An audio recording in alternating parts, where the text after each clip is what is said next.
Sky Squad, we are back in the building, and if you have been watching this season of Love and Hip Hop Atlanta, then you might have noticed,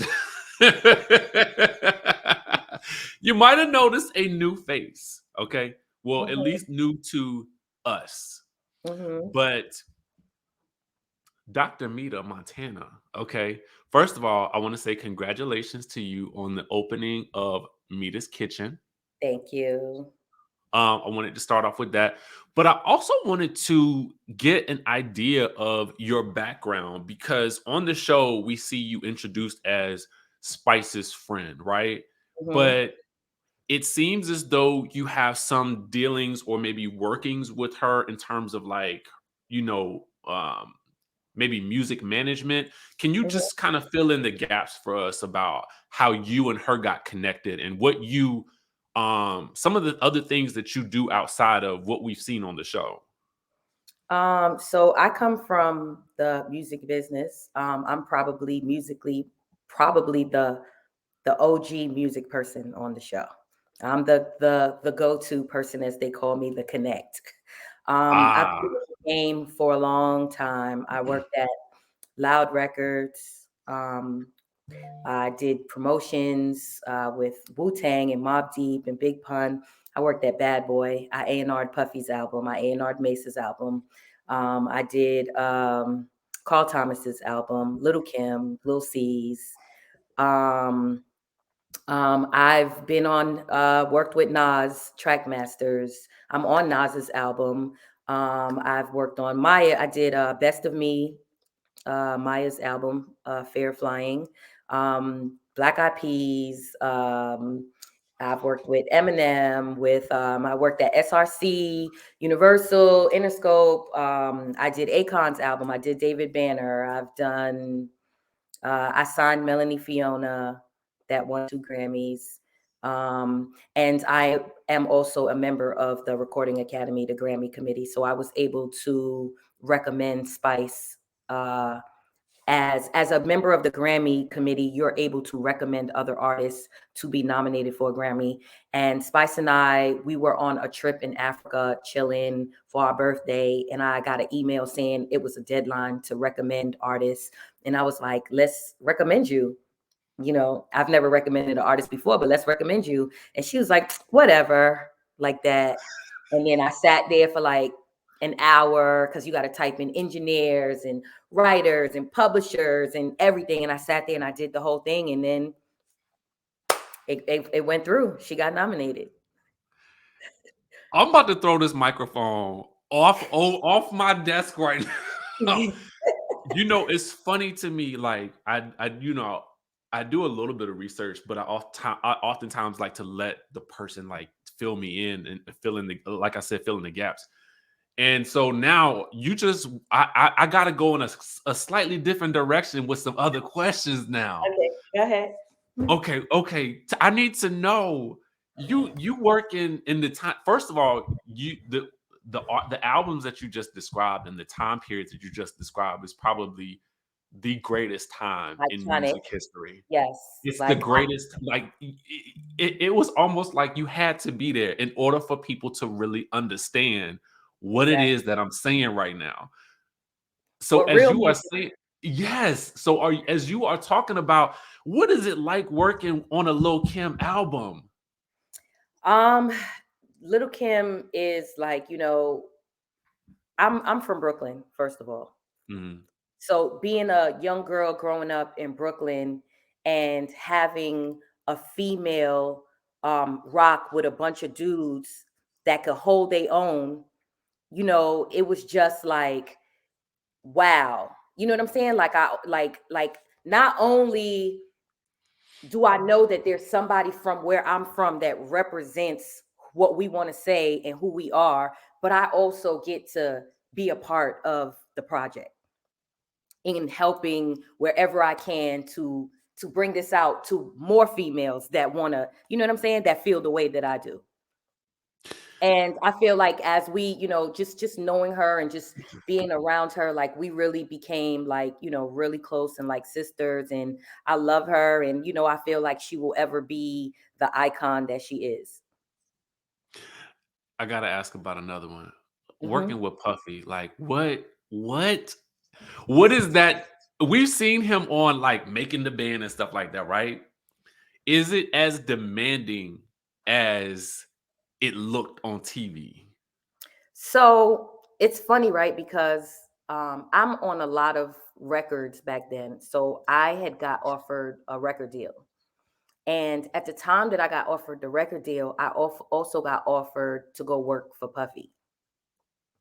And I chose to go work for Puff because it was my dream to go work for Puff, right? So I got my dream, but I also got a record deal. And I'm like, do I want to be, I've worked with artists. Do I really want to? So I went to go work for him. And I feel like a lot of the stuff that I've learned in my lifetime, I've had three bosses: Steve Rifkin, Puff Daddy, and Steve Stout. It don't get no better than that It does learning. not. You know what I'm saying? It does not. So, to be around Puffy and to learn his worth ethics, I think a lot of who I am today, a lot of it comes from him.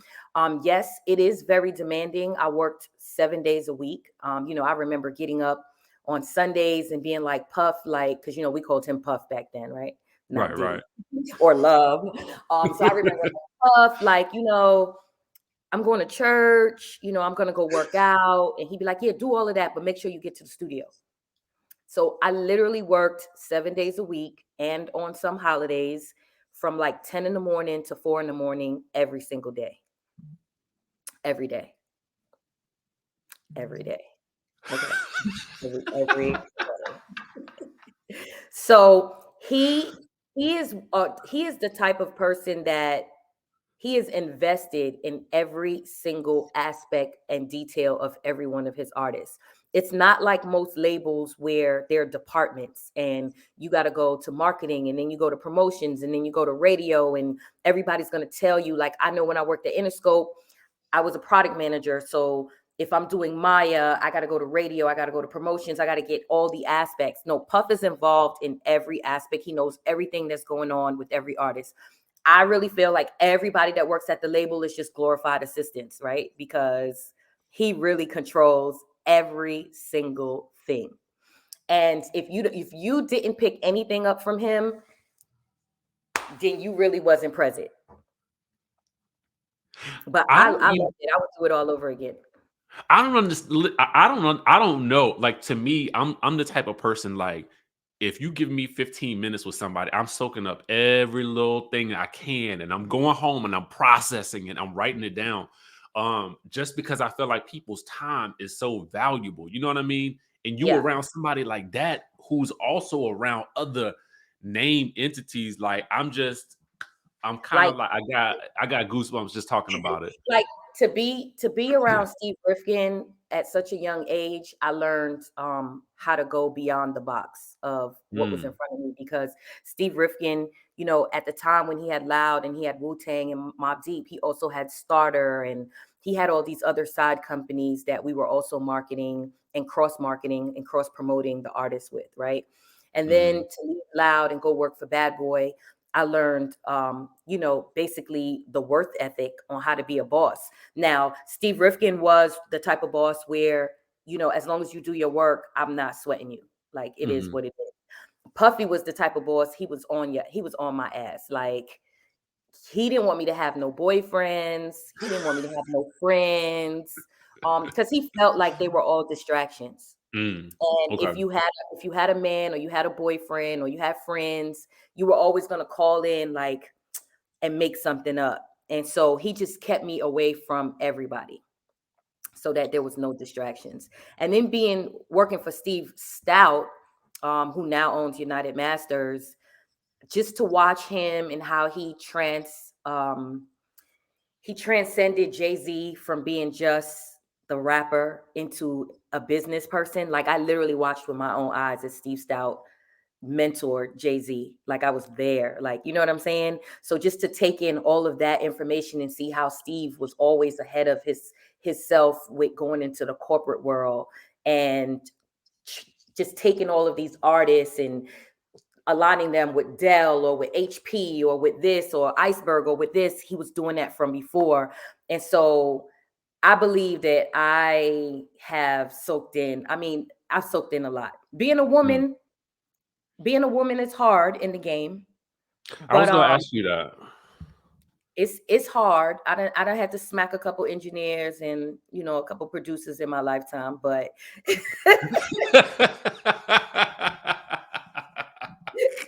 but I'm mature now. Like I'm just trying to be mature now. When you go through those experiences as a woman in the industry, because we don't, at least I don't hear a lot of these stories.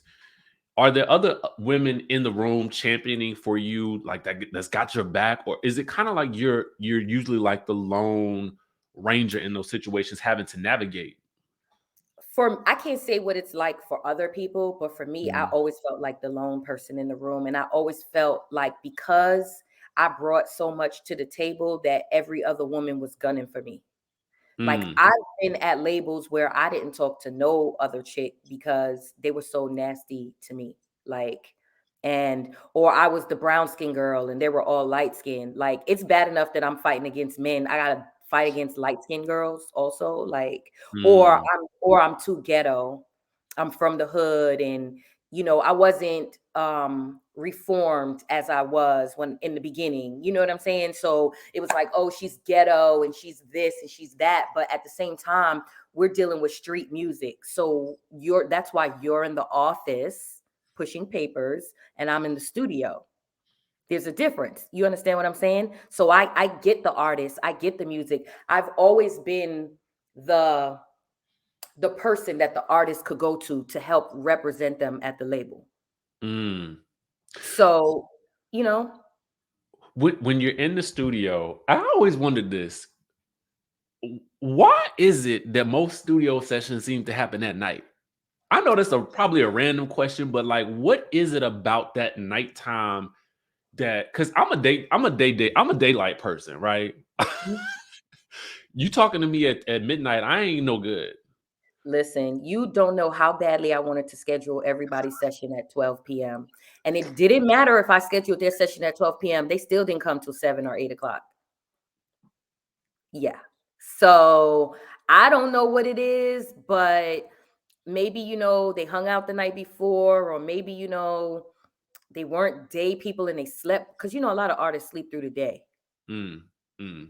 So I'm not going to say Puff ever slept through the day, but a lot of artists and producers, they tend to sleep through the day.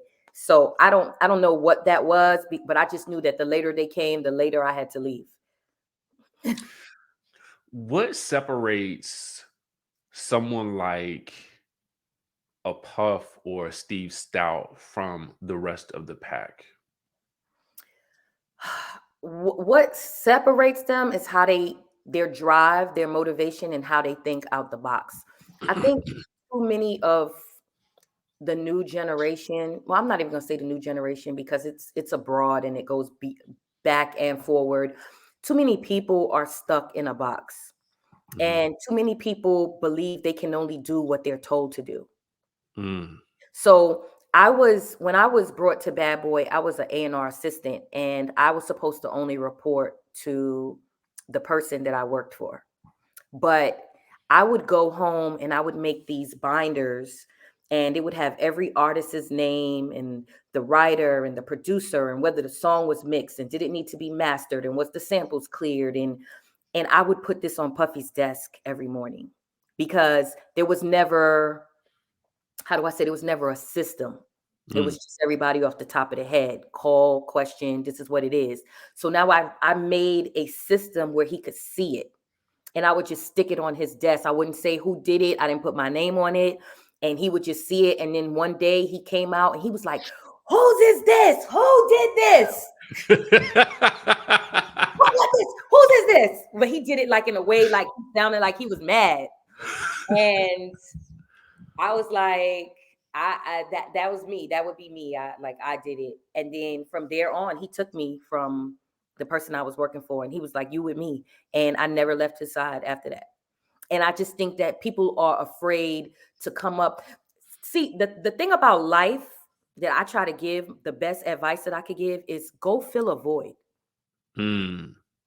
If you could fill a void, then your presence is always going to be needed. Mm. Look for the void wherever you are.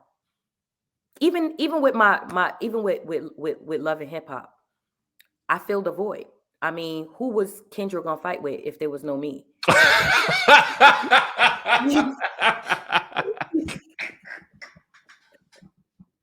I'm just saying, I've just been a void filler my entire life, you know. You know what's funny? I almost forgot we was gonna talk about that.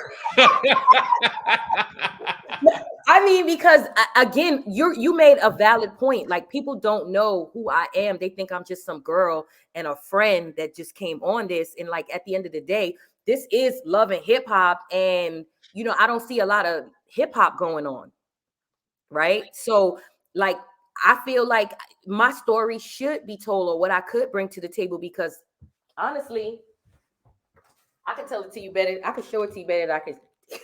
Okay, okay. But you know what? I thought because there was a scene at the beginning. I guess it was a compilation scene Yeah. of like you and Spice like on the road traveling, and I Mhm. wrote in my notes as I was recapping the episode. I said, I need to see more of this. Right.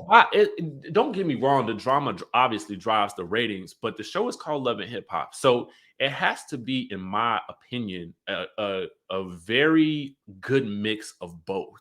Right. Because that is where I started watching Love and Hip Hop from. Right. Season one, I mean, we in the studio with Jim Jones. You know what I'm saying? Right. So I still want to see that aspect of it. And Right. so I'm glad that you and her were there to give us that, Yeah. because we get everybody's business and stuff like that, and that's great. But the hip hop aspect of it is, to me, is still important. Yeah. So, thank you guys for bringing that. Yeah, and you know, it's still more to come. You know, we do bring because she does get nominated for the Grammy, so we do bring that aspect into it, and you know, all the things that come with it. And so, you know, we try, you know, our best. We tape a lot, and you know, so it's whatever they cut it down to. But you know, we definitely do try to bring the music side, because like you said, yeah, the drama's good. There's a great amount of people that loves that part, but it is love and hip hop for a reason. And I do believe we should give the people what they want. Mm. I feel like, I mean, at some point, one time when you got another day to Mhm. just talk about this, I mean, because I have so many questions about that, and I didn't even. You just took me down a lane, man, and I say it because that's the era of music that I grew up listening to. Yeah. And those are the people that I feel like I don't even want to turn on the radio now, because these aren't I mean, no disrespect to nothing that's out right now. Cause and when I am listening to music, I'm listening to dance hall, Afro beats, and soca. So Spice is on the list. Right. But my thing is, the era of hip hop is something that is unparalleled. So when you start speaking these names, I can't help but get excited. You know what I'm saying? Um And let me take you even further back. Before I was in the music industry, I was a dancer. I used to mm, dance for Shabba Ranks. really? Yes. I danced on Soul Train. I danced on Def Comedy Jam. I danced on The Grind. I did all of that. You was busy back in the I day. was You I know. was busy. This is what I wanted since I was in high school, and I went after it. I was on Video Music Box. I did went on tour with Ralph McDaniels. I was on Funkmaster Flex and Yvette Michelle, like all of them. So I was in a lot of music videos. I was a choreographer, dancer. So yeah, Not Yvette Michelle. Listen, yes. um, how did you? So what brought you to love and hip hop? I mean, obviously you have the affiliation with Spice, but like, what made you say, "Yeah, I'll do this"? Because I So mean, I'm looking at your backstory. I'm mhm. just like, you could be doing anything at this point. I know, and you know, a lot of my close friends feel that way when they first saw me doing it, because I came on in 2019, but Hmm. it's just that the pandemic happened. I came on and I did like a scene with Jock in 2019, and then the pandemic happened and we had to stop taping. And then we started to go into pods. And when we went into pods, because of the pandemic, I was in the Spice pod. You understand what I'm saying? So a lot of my friends and family were calling like, why are you doing this? Why are you doing this? And my answer to them, and this is just my God honest truth, is that TV provides a platform that no other entity provides. I am currently what I do is I'm a writer, producer, director myself. I've gotten into that. I have a TV show that came out on I1 Digital with Kathy Hughes. I have another TV show that I just did the pilot to. I wrote and produced it. It's directed by Tobias Trevelyan, the actor, and Eric Roberts, Julia Roberts' brother. Yeah. He's the star of the show, and it's called Pretty Fucked. It's about the life coming up in the business. And basically, like, it was I felt like coming up, it was either you pretty, you fucking, or you fucked. Like, Mm. you understand what I'm saying? Ooh. Language, right? So it's a rendition of, let's say, Boomerang, the movie, Okay. how Eddie Murphy felt he needed to sleep with this person to get ahead. Like, it's basically a comedic drama of how do I get ahead? Some people are willing to do something, some people are not. So I just finished filming that. I actually directed and produced the episode with CeeLo Green of it's on TV One, not uncensored. I directed and Okay. produced the episode of that. So that's really my lane, right? And in order for me to be seen and heard more and be able to be in more rooms with Mhm. people, I have to be on TV because I don't know what it is. And I don't like to say the word groupie, but it's like people tend to give people with a platform more love than people without. Gotcha.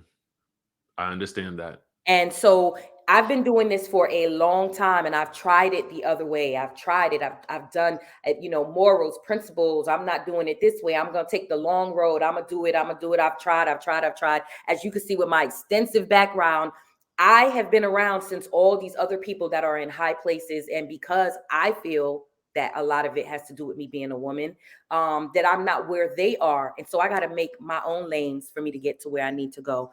And when they presented the avenue of love and hip hop, it was a pull for me. Do I do it? Do I do it? I just got my PhD. I'm respected. I have my foundation. I got this going on, that going on with the city and the government and da-da-da-da. But you know what? If I take this, it's a form of acting. Let me get my platform so I could do more for my community. Let me get this platform so I could do more for myself, so I could put myself in rooms where I can now make my own love and hip hop. Again, I want to throw this microphone. Like, because not only, I mean, you working, you know what I'm saying? Like, and I have to, and I have to frame it working, because I feel like in the industry, in the entertainment industry, especially more Hollywood than I think any place else, but you'll see people who, claim to be working, but no, Right. you're doing the work. Yeah. You're getting the degree. So like Yeah. that's huge. And so I gotta applaud you for that. Like I'm Thank just you. I am in awe and right now, Thank but it makes me so excited to see someone who looks like me doing it. You know what I'm saying? Thank you. Um, I forgot what my question was gonna be. Oh, you have just, I mean, I don't know. That's this type of stuff sets a fire in my spirit. So I always know I'm on the right path. But anyway, Mhm. that's a whole different story.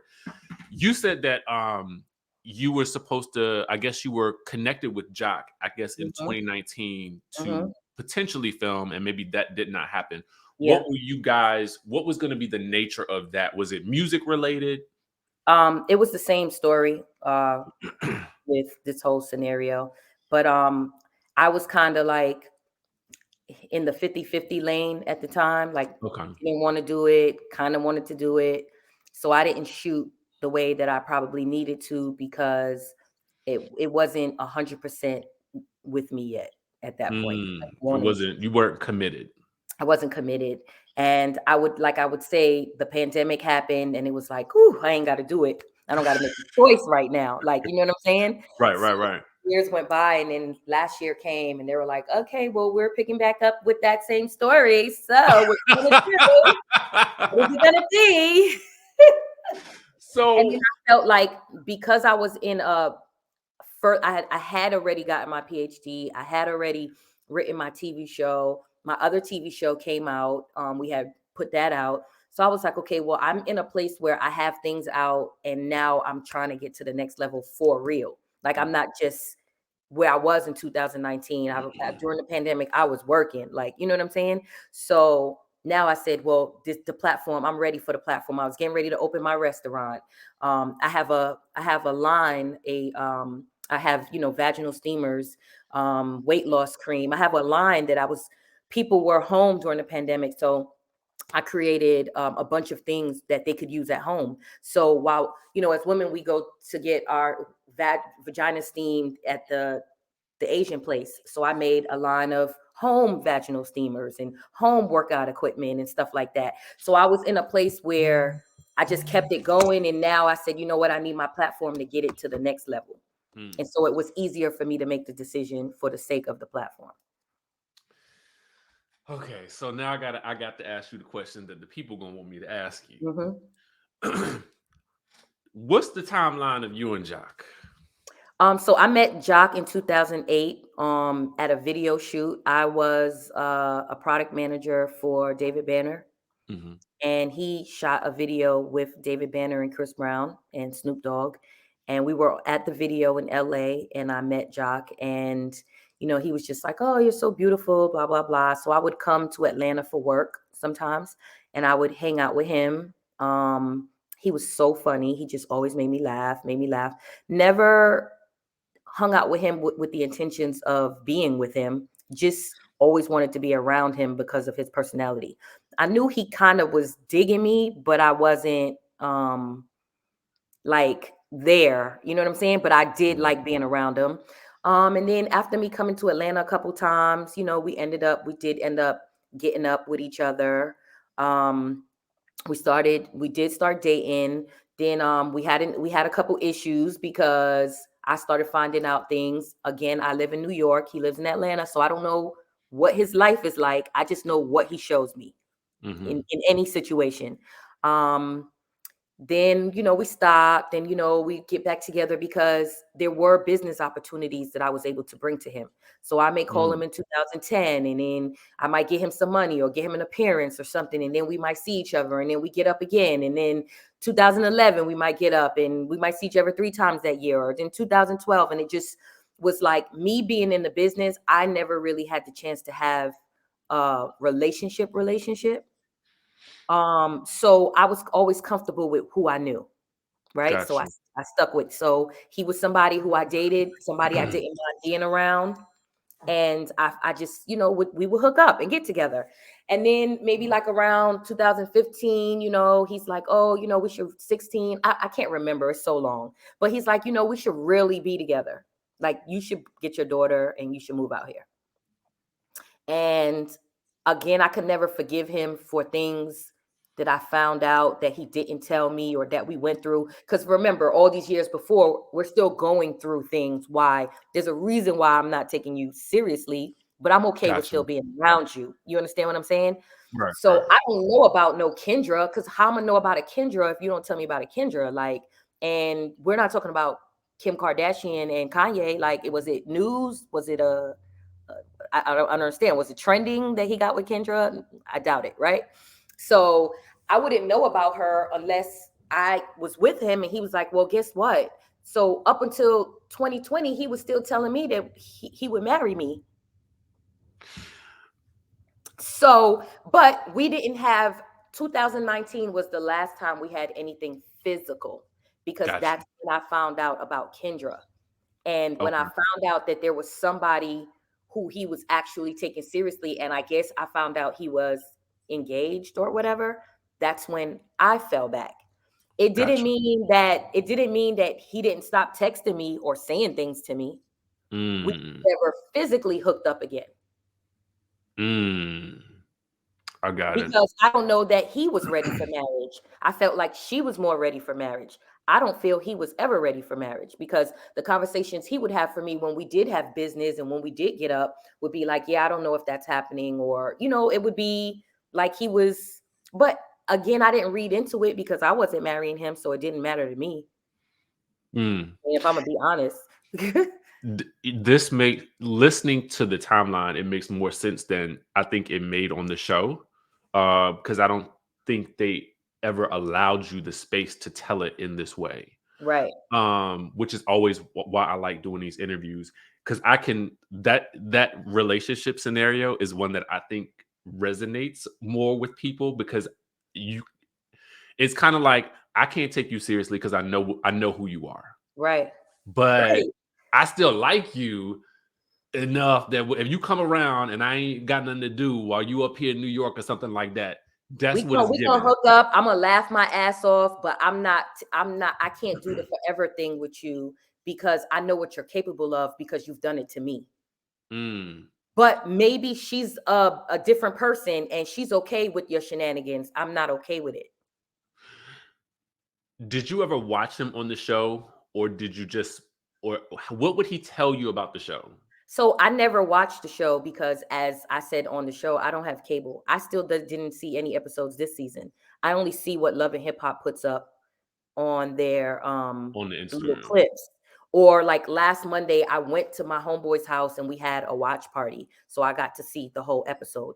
But I haven't seen the episodes. You understand what I'm saying? So Mhm. I haven't had cable for years. Like, I'm not paying $300 when I'm never home. Like, you know what I'm saying? Listen. So I've never saw him and Kendra on the TV. But what I do know is that I would always know when a season ended because he would always call me and he would always make me feel like he wanted something real, that whatever he had going on with his season wasn't real and he was ready for something real. Ooh. That part. Ooh. So I didn't You have to know. watch the season to know what he was talking about. Like, you understand what I'm saying? I Mhm. not like, and I'm not saying that he's well, in some instances he did with some people, but he didn't have to be like, oh, well, this person and me on this isn't real or whatever, whatever. But I guess with whatever they went through during the season of whoever he was going through, he would just be like, I need a break. And I felt like I was his break away from everything that was going on. I didn't live in Atlanta. I didn't know what was going on. I've never been the girl to ask any questions. I don't give a fuck. If you want to tell me something, go ahead. We just gonna enjoy each other while we around each other. I'm not the headache. Like, you understand what I'm saying? So I felt like I was his vacation or his break away from whatever the hell he was going through. Mm. So when you came onto this season, did you were you kind of more, I'm coming into this season to really help push and promote Spice and deal with this storyline, or were you kind of, did it just kind of happen naturally? How did it come about that the information comes out? So in real life, me and him, we cool. Like, I'm not a person that's gonna disrespect a marriage, and he wasn't married at that Right. time. But we were still cool, and he'd be like, I'm happy for you. Da da da da. We've had these conversations, we laugh, and Spice would be around me. She would be around and she'd be like, "Oh, you talking to Jock? Y'all laughing a lot." Da da da da. You know what I'm saying? That is what happened. I remember that. You Okay. understand what Okay. I'm saying? Yeah. So when she got invited to the wedding, she was like, I guess she went to her other friend and was like, I don't know what's going on between them. She finally came to me because she'd be like, "What's going on?" And I'd be like, "Nothing." And she'd be like, "You sure nothing's going on between y'all?" And I'd be like, "Nothing's going on between us. I mean, if you really want to know, I messed with him before. I messed with him all these years, but there's nothing going on with us now in Mm. 2021. Like, there's nothing going on with us." And she would just see us laughing and stuff. And so she told her friend, like, I don't know. And I don't know what she got from him when he would see her. Like, you understand what I'm saying? So she just felt like she was in between or in the middle. And I guess she decided to have a conversation with her other friend. And one thing led to another. And they decided to confront me and ask me, was I messing with him? but it wasn't something that I decided that I was going to volunteer to everybody, because Mm, I done been with him this long and didn't say shit. But I feel like I should be able to tell my friend anything I want to. right. You Right. understand what I'm saying? I can't Mhm. help it if it goes beyond me. All I've done this whole season is try to defend my truth and my existence. But I've also tried to protect him. Mm, That's where it got a little choppy, because I really didn't want to tell the details of everything, because I'm not trying to break up his marriage. mm. How are you and Spice now at this point? We're good. Okay, okay, that's Yeah, good. we're good. You and Kendra are not on speak. Do you guys speak? I mean, how Well, is that? me and Kendra were never speaking. That's not my friend. Okay. So, like I said, I don't owe her anything. I really don't have to say anything, because I don't owe her a thing, because she's not my friend. You know what I'm saying? But Mm, at the end of the day, everybody coming up in my face every time they see me, I had to make the choice to be like, okay, it's either gonna be me or it's gonna be them.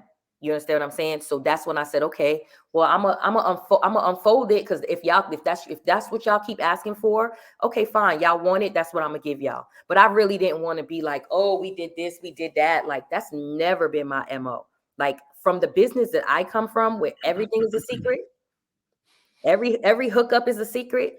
Shit, I'm a walk-in book of secrets. You understand what I'm saying?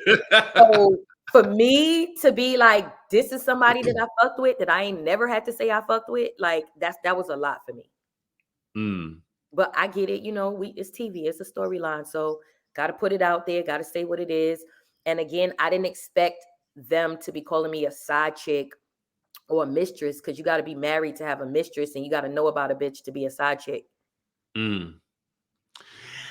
And honestly, just knowing everything that you doing, like that's not a word I can use for you at like it's just not Right. like um I hope that I mean, I don't know if you plan to continue the show or not, but I Mhm. mean, if you do, I hope that we really get to explore, the legacy and the stuff that you're working on, because I find that actually way more fascinating. I Thank mean, you. no shade Right. to the plot, but I'm just kind of like, will do you want to come back? Like, I mean, what's your thought on it? I would love to come back, but I'm happy that's kind of out of the way. I mean, we still have the rest of the season to go. So the plot twists and thickens and goes in Oh different directions. God. Come back. Oh, so you did. So now I'm glad to hear that. So you gotta come back. I'm just saying, for the rest of the season, I'm on till the end of the season. Okay.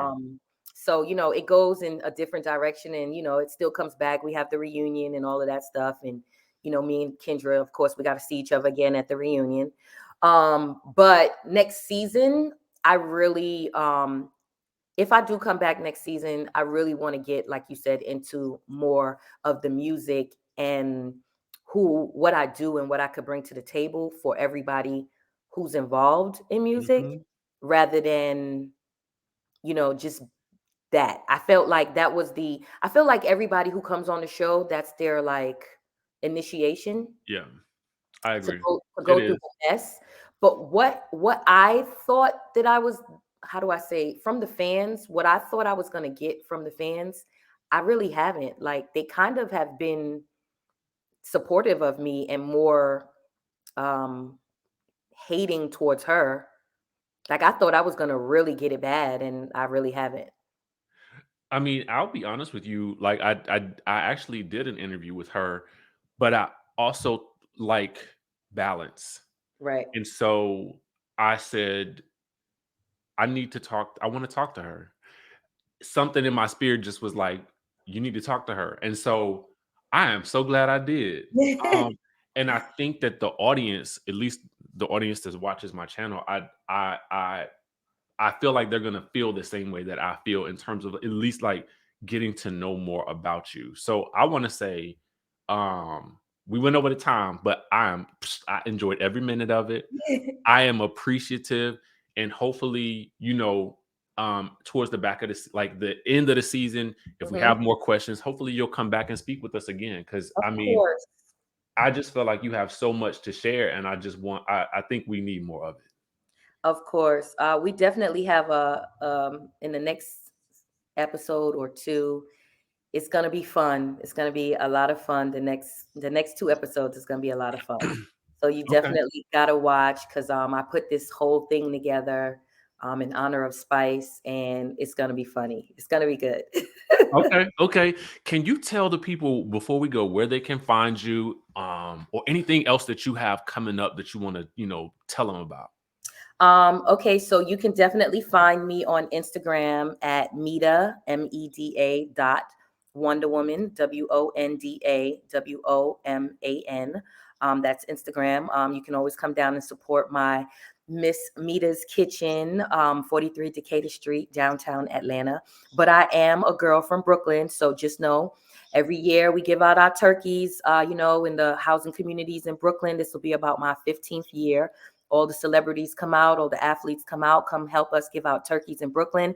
Christmas time, we give it out to the kids, the sickle cell kids, HIV, cancer, the kids, all the patients in the hospitals. We make sure we get toys to them. So if you'd like to help out with any of that, hit up my I Am Wonder Woman page. And I'm here. So, I'm a real person. I love to educate the next generation. I love to help people. I love new artists. I love artists that are green, that can listen. I'm for the people, and I'm touchable, I'm reachable. So hit me up. Y'all heard it here first. Listen, and if there's anything ever that I can do to help you promote anything that you're doing, please let me know. Don't hesitate. Um, Thank we on you. it. We on it. All right. Sky Squad, listen, make sure you guys are tuned in and tapped in to Love and Hip Hop. It'll be airing tonight, Monday night. And see what else Meta has in store. All right. We will catch you guys in the next video. All right.